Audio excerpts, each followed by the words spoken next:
ओम शं ब्रं फट, ओम डं डं फट। मुझे मिल गया, जो चाहती थी वही मिल गया। पलाशपुर गांव के ठीक सामने था एक बड़ा सा बाजार।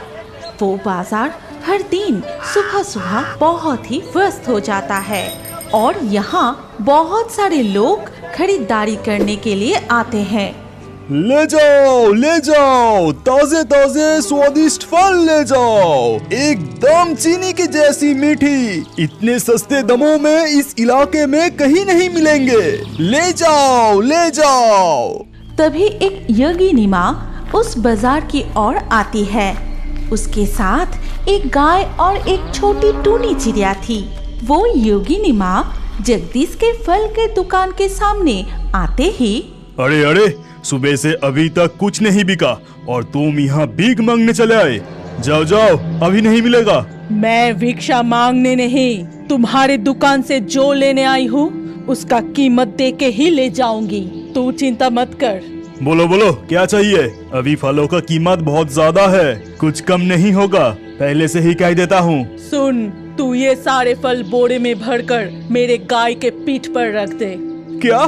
ये सारे फल? तुम इन सब फलों की कीमत चुका सकोगी? कोई चालाकी नहीं चलेगा। अरे तू चिंता मत कर, तेरे ये सारे फल का कीमत मैं चुका दूंगी। ये कहकर योगिनी माँ अपनी थैली से एक लाल पोटली निकलकर जगदीश को देती है। उसे देखकर जगदीश की आंखें बड़ी हो जाती है। उसमें कई सोने के टुकड़े थे। वो बिना एक शब्द कहे सारे फल बोरों में भरकर योगिनी माँ की गाय की पीठ पर रख देता है। ये लो माँ, सारे फल दे दिया है। योगिनी माँ वहाँ से निकलकर पास की दुकान में जाकर उसी तरह बोरी भर भर के मुरमुरा और मिठाई खरीद कर अपनी गाय की पीठ पर रख देती है। ये देख जगदीश, अरे योगिनी माँ इतने सारे सामान का क्या करेगा? अकेली तो ये सारे नहीं खा सकेगी। तभी पास में खड़ी टूनी चिड़िया उसे कहती है, हमारी योगिनी माँ बहुत दयालु है। आसपास के जंगलों के हालात अब बहुत खराब है। लकड़हारे सारे पेड़ काट रहे हैं। पेड़ों से सारा शहद और फल तोड़ के ले जा रहा है। जंगल के जानवर और पक्षी भूखे मर रहे हैं। इसीलिए योगिनी माँ ये सारे फल जंगल के सारे जंतु और पक्षियों को खिलाएंगे और ये मुरमुरा मिठाई पास के गांव में जितने गरीब और अनाथ बच्चे हैं उनके लिए। अरे बाबा, ये टूनी चिड़िया तो बोल भी सकती है। तभी योगिनी माँ दुकान से निकलकर हाथ के इशारे से टूनी चिड़िया को बुलाती है। फिर कहती है, जा टूनी चिड़िया, तू और भोला गाय मिलके पास के गांव में जाके ये सारे खाना पशु पक्षी और बच्चों में बांट दे। मुझे कुछ काम है, मैं गुफा में जाती हूँ। फिर टूनी चिड़िया और भोला पास के जंगल की ओर चले जाते हैं और योगिनी माँ वापस अपनी गुफा की ओर लौट आती है। तब जगदीश अपने मन ही मन कहता है, इस योगिनी को इतने सारे सोना कहाँ से मिला? ये जरूर कोई खजाने की पता जानते हैं और लगता है अब उस तरफ ही जा रहा है। मैं योगिनी का पीछा करता हूँ। ये कहकर जगदीश योगिनी माँ की पीछा करने लगता है। कुछ दूर जाकर वो देखता है कि योगिनी माँ कचरे के ढेर से मरी हुई जानवरों की हड्डियाँ, मछलियों के कांटे, मरी हुई मेंढक, ये सब कुछ चुनकर अपनी थैली में भर लेती है। फिर कुछ दूर जाकर वो एक गुफा में प्रवेश करती है। इस घने जंगल के अंदर ऐसी एक गुप्त गुफा, क्या इसके अंदर ही वो खजाना है? अब बेहतर है कि लौट जाऊं और पत्नी को जाकर सब बताऊंगा। मेरी पत्नी बहुत समझदार है, वो जरूर कुछ अच्छा योजना बनाएगी। फिर जगदीश वहाँ से सीधा घर लौट के अपनी पत्नी को बुलाता है। भाग्यवान, भाग्यवान, जल्दी बाहर आओ, देखो मैंने तुम्हारे लिए क्या लाया हूँ। अरे बाप रे बाप, सुबह सुबह इतना क्यों चिल्ला रहे हो जी? मुझे अभी भी घर का बहुत सारा काम करना बाकी है। और इस समय ऐसा क्या हो गया कि आज इतना जल्दी घर लौट आए? काम धंधा छोड़ दिए हो क्या? काम धंधा कुछ नहीं छोड़ा, ये देखो क्या लाया हूँ। फिर जगदीश वो पोटली में रखे सोने के टुकड़े कावेरी को दिखाता है और उससे सारी घटना बताता है। सब सुनने के बाद कावेरी कहती है, क्या कह रहे हो? खजाना? तो वहाँ ना जाके वापस क्यों चले आए? अरे ऐसे कैसे गुफा के अंदर चले जाए? अच्छी तरह योजना बना के जाना पड़ेगा। अब तुम जल्दी से खजाना लाने की योजना बनाओ। पता है, जो भी करना है वो मुझे ही करना होगा। तुम्हारे पास तो कोई अकल है नहीं। सुनो, मुझे एक बुद्धि सूझी है, मेरे पास आओ। इसके बाद अगले दिन सुबह कावेरी, कोई है? मुझे कुछ खाने के लिए दे दो। 2 दिन से मैंने कुछ नहीं खाया, मुझे खाने के लिए कुछ दे दो। थोड़ा पानी पिला दो कोई। कावेरी के रोने की आवाज सुनकर योगिनी माँ गुफा से बाहर आती है। तू कौन है? क्या हुआ है तुझे? इस तरह से रो क्यों रही है? और इस गुफा की खोज तुझे कहाँ से मिला? मेरा नाम कावेरी है, मैं पास के गांव में रहती हूँ। शादी के 5 साल हो गए, मेरा कोई बच्चा नहीं हुआ, इसीलिए मेरे पति ने फिर से शादी कर ली और मुझे मार मार के सारे गहने छीनकर घर से बाहर निकल दिया। मैं रोते रोते इस जंगल में आ गई और दूर से इस गुफा को देखा। 2 दिन हो गए, मैंने कुछ नहीं खाया, मुझे कुछ खाना खिला दीजिए ना माँ, कुछ खाना। ठीक है, तू यहीं बैठ, मैं तेरे लिए खाना लाती हूँ। खाना खाकर यहाँ से चली जाना। माँ, मेरे जाने का कोई ठिकाना नहीं है, मुझे अपने पास रख लो ना माँ, मैं तुम्हारे सारे काम कर दूंगी, दिन रात तुम्हारी सेवा करूंगी, मुझे बस अपने पास थोड़ी जगह दे दो माँ। योगिनी माँ कावेरी को अपने पास रख लेती है। इसके बाद से कावेरी योगिनी माँ के सारे काम करती है, उसकी बहुत सेवा करती है। वो धीरे धीरे योगिनी माँ का विश्वास जीतने लगती है। असल में कावेरी काम करने के बहाने उस खजाने की तलाश करती रहती है। इस तरह कई दिन बीत जाते हैं। एक दिन, आज अमावस्या है, आज रात मैं यज्ञ करूंगी। हर अमावस्या को मैं इस यज्ञ में बैठती हूँ और इसके लिए मुझे कई चीजों की जरूरत है। कावेरी, जा कचरे के ढेर से जितनी जानवरों की हड्डियां, मछलियों के कांटे, मरे हुए मेंढक मिले, सब चुन कर ले आ। और सुन, भोला को भी साथ लेकर जा। योगिनी माँ के कहे अनुसार कावेरी भोला को लेकर जंगल के उस कचरे के ढेर की ओर बढ़ती है और वहाँ जाकर वो जगदीश से छिप कर मिलती है। भाग्यवान, क्या खजाने की कोई खोज मिला? खजाना गया तेल लेने, वो बुढ़िया अपना खजाना कहाँ छुपा कर रखी है भगवान ही जाने। आज वो फिर से यज्ञ करने जा रही है, उसके लिए मरे हुए मेंढक, जानवरों की हड्डियाँ चाहिए। क्या मैं उसके लिए कचरे के ढेर से ये सारी गंदी चीजें उठाने जाऊंगी? अरे वहाँ जाने की जरूरत नहीं, इस गाय को ही मार के उसके पास ले जाओ। अरे ये क्या कह रहे हो, ये तो बुढ़िया की प्यारी गाय है। जाके कहना कि गले की रस्सी टाइट होने की वजह से मर गया है, और जब योगिनी यज्ञ करेगा तब मैं गुफा के बाहर रहूंगा। आज खजाने की पता लगाना ही पड़ेगा। फिर जगदीश उस गाय के गले में फंदा डालकर उसे मार देता है। जगदीश की बात अनुसार कावेरी गाय को घसीटते हुए गुफा के सामने ले जाती है और योगिनी माँ को बुलाकर सारी बात बताती है। योगिनी माँ एक शब्द भी नहीं कहती। फिर रात गहरी होते ही योगिनी माँ सारी तैयारी करके यज्ञ में बैठती है। कावेरी भी उसके पास बैठती है और गुफा के बाहर जगदीश इंतजार करता है। फिर यज्ञ में 1-2 बार आहुति देते ही कावेरी और जगदीश सो जाते हैं। कुछ देर बाद जब वो जागते हैं तो सामने देखते हैं सोना, इतना सोना! अरे अरे, हमें मिल गया, जिसके लिए हम यहाँ आए थे वो मिल गया, सोना। फिर जगदीश और कावेरी उस सोने को छूने की कोशिश करते ही एक झटके में दूर जाकर गिरते हैं। ठीक उसी समय योगिनी माँ उनके सामने आती है और उसके साथ भोला गाय भी आता है। ये क्या? ये कहाँ से आ गया? इसे तो क्या, इस खजाने की तलाश में ही तो आए थे। तू मुझे झूठ बोला, यहाँ तक कि मेरी निर्दोष गाय की हत्या करने में भी हाथ नहीं कांपे।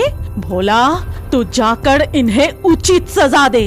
तभी भोला गाय उनकी तरफ बढ़ता है और उन्हें मारने लगता है। अरे बाप रे, हमें छोड़ दीजिए, ऐसा दोबारा नहीं होगा, हमें छोड़ दीजिए, गलती हो गई। तभी योगिनी माँ अपना रूप बदलकर असली चुड़ैल के रूप में आती है और अपना भोला गाय को रुकने के लिए कहती है। तुम चुड़ैल हो?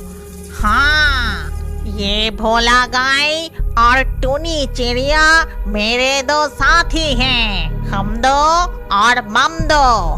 मैं पहले दिन से ही तुम्हारे गलत इरादों के बारे में जानती थी, बस सही समय का इंतजार कर रही थी तुम्हें सजा देने के लिए। हमें माफ कर दीजिए चुड़ैल, सोने की लालच में ऐसे गलती कर बैठे।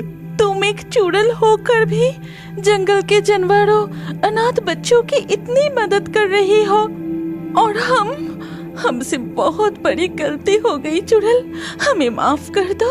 आज के बाद से ये गलती हम दोबारा कभी नहीं करेंगे। ठीक है, इस बार छोड़ रही हो और तुम्हें अपनी गलती सुधारने का मौका दे रही हो। चुड़ैल उन्हें माफ कर देती है।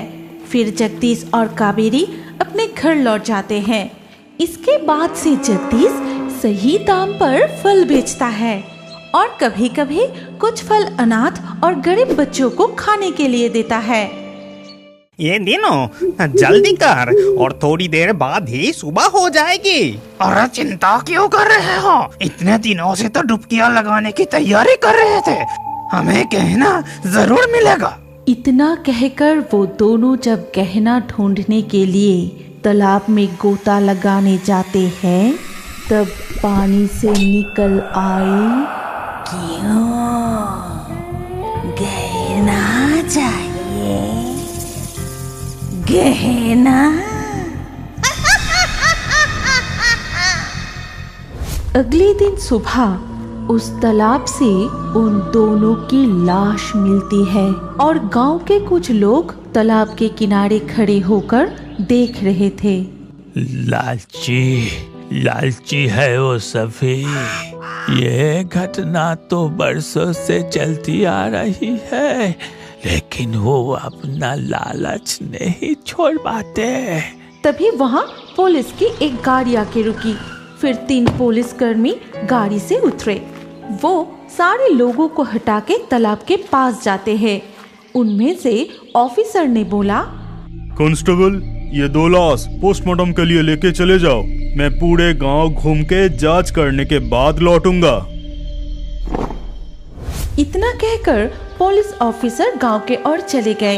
पहले तो वो पूरे गांव में घूमकर इधर उधर देखते रहे।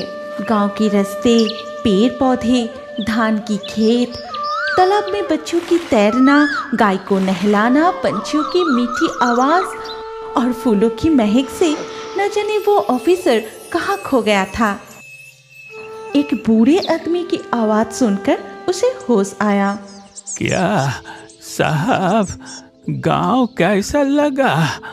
ऑफिसर पीछे मुड़कर उसे देखकर कहा, गांव बड़ा ही सुंदर है, लेकिन उस तालाब से हर साल जो लाशें मिल रही है, उसी रहस्य को सुलझाना होगा। और रहस्य?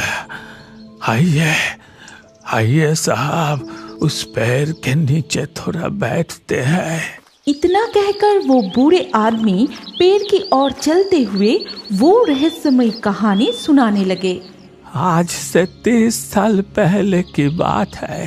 एक जमींदार वंश का अंतिम वंशज अपनी पत्नी और बेटे के साथ इस गांव में रहता था, लेकिन जमींदारी प्रथा बहुत पहले ही खत्म हो गई थी। लेकिन उसके पास काफी जमीन थी। उसके बेटे के उम्र जब 3 महीने थे तब अजी सुनते हो, बेटे को तो संभाला ही नहीं जा रहा है, तबीयत और खराब हो रहा है। सब कुछ समझ रहा हूँ, लेकिन इतने रात में डॉक्टर कहाँ मिलेगा? वैद्य ने तो कह दिया वो और कुछ नहीं कर सकता। सिर्फ देवी छिन्नमस्ता ही हमारे बेटे की रक्षा कर सकती है। हे देवी छिन्नमस्ता, आप मेरे बेटे की रक्षा कीजिए माँ, आप मेरे बेटे की रक्षा कीजिए। ठीक उसी वक्त कोई उनके दरवाजा खटखटाने लगा और कहा, दरवाजा खोल जल्दी, मैं भैरव तांत्रिक हूँ, माँ छिन्नमस्ता मुझे भेजा है। जमींदार बाबू जल्दी दरवाजा खोलते हैं। आइए आइए भैरव बाबा। ये ले, ये पौधा पीस के खिलाने से बेटा ठीक हो जाएगा। और सुन, रात में माता जो सपने में आदेश करेंगे वो जरूर पूरा करना, नहीं तो। ठीक है भैरव बाबा, बेटे स्वस्थ होने की बाद ही माता के सारे आदेश पालन करेंगे। जड़ी बूटी खिलाते ही उनके बेटे ठीक हो जाते हैं और उसी रात जमींदार को सपने में माता छिन्नमस्ता की आदेश मिला। क्यों रे, सो रहा है? बेटा तो ठीक हो गया, अब मेरा इच्छा पूर्ण नहीं करेगा? जरूर करेंगे माँ, बताइए आप क्या चाहते हैं? मेरे लिए एक मंदिर बना दे, जहाँ मैं रहकर पूरे गांव की रक्षा करूंगी। वो आदेश मिलते ही जमींदार ने अगले दिन से मंदिर बनाने का काम शुरू कर दिया। लगभग ज्यादातर जमीन बेच के ही मंदिर बनाने का काम शुरू किया और देवी के गहने भी बनाए। तभी ये खबर जाके पहुंचती है रघु डकैत के पास। क्या कहा? जमींदार के घर में बहुत पैसे और गहने मौजूद है। माँ छिन्नमस्ता के लिए बहुत भारी भारी गहने बनाए। जी सरदार, चारों तरफ इसका ही चर्चा है। तब तो देवी माँ की प्राण प्रतिष्ठा होने से पहले ही हमें सब कुछ लूटना ही पड़ेगा। चल आज रात में ही। और उसी रात डाकुओं ने हमला भी कर दी।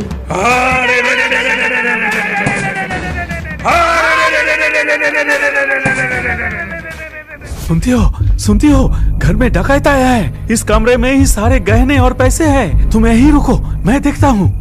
ये कहकर जमींदार कमरे से बाहर चला गया। कोई है इधर? कोई है? जल्दी मेरे पास आओ।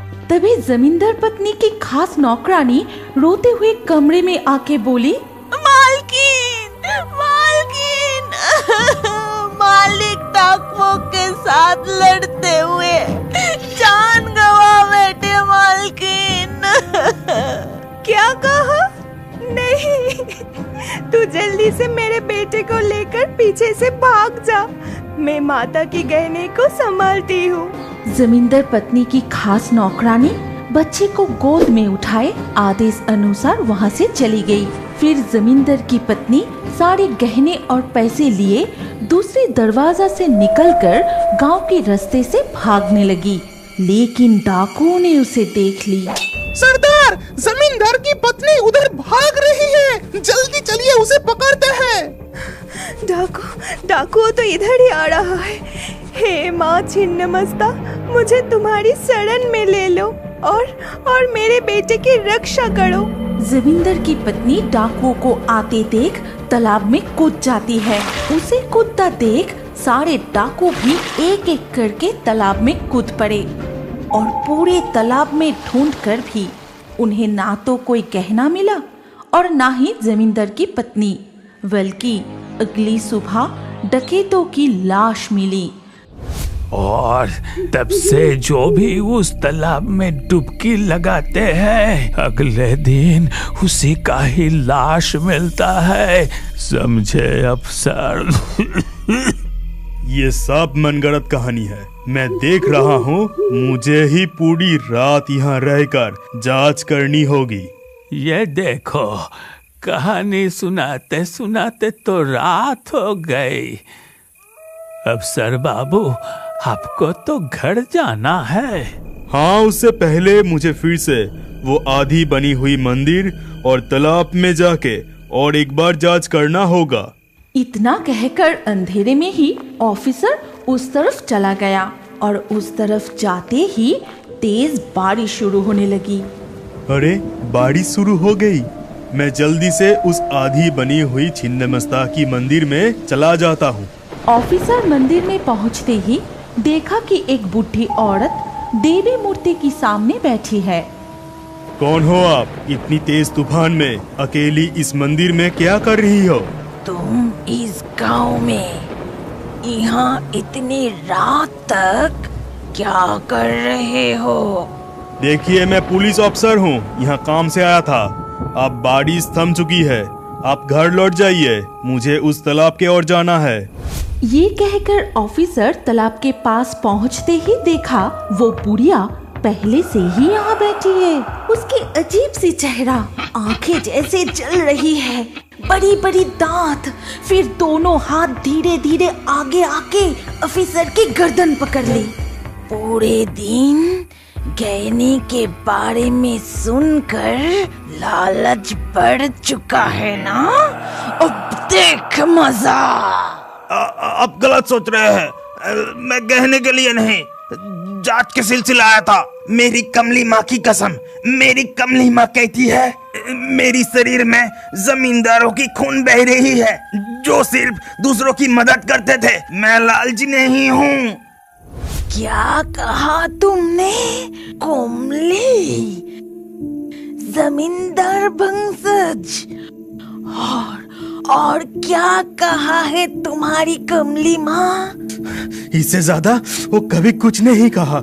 पूछने से वो डर जाती है और मुझे पकड़कर रोने लगती है। कहती है मलकिन ने मुझे तुम्हारी जिम्मेदारी दी है, जब तक तुम्हें मैं उनको लौटा ना दूं मुझे चैन नहीं। बेटा, बेटा, मेरी बेटा, मैं 30 साल से तुम्हारा इंतजार कर रहा हूँ और मैं तुम्हें नहीं पहचाना। फिर उसने पानी के नीचे अपना लंबा हाथ बढ़ाया और पोटली उठाए बेटे को दे दी। ये ले बेटा, पैसा और गहने का थैला। अब तू तेरे पिताजी के अधूरी काम को पूरा कर और हमारे आत्मा की शांति के लिए श्राद्ध की पूजा कर। इतना कहकर जटा बुढ़िया वहां से गायब हो गई। अगले दिन ऑफिसर ने पूरे गांव को सूचित किया। फिर धीरे धीरे पिता के अधूरे काम वो मंदिर बनाया और माता पिता की शांति के लिए श्राद्ध की पूजा की। क्या आप बड़े होकर भी कार्टून देखना पसंद करते हैं? तो अपना नाम और उम्र कमेंट करें। हम लकी ड्रॉ के माध्यम से आपके नाम से नया कार्टून वीडियो बनाएंगे। और अभी हमारे fairy Toons Hindi cartoon channel को सब्सक्राइब करें ताकि अगले वीडियो में अपने नाम वाला कार्टून देखना ना भूले। और हमारे एक और पॉपुलर कार्टून देखने के लिए स्क्रीन के ऊपर इस वीडियो पर अभी क्लिक करें। सोच क्या रहे हो? जल्दी से क्लिक करके इस पॉपुलर वीडियो को देखें।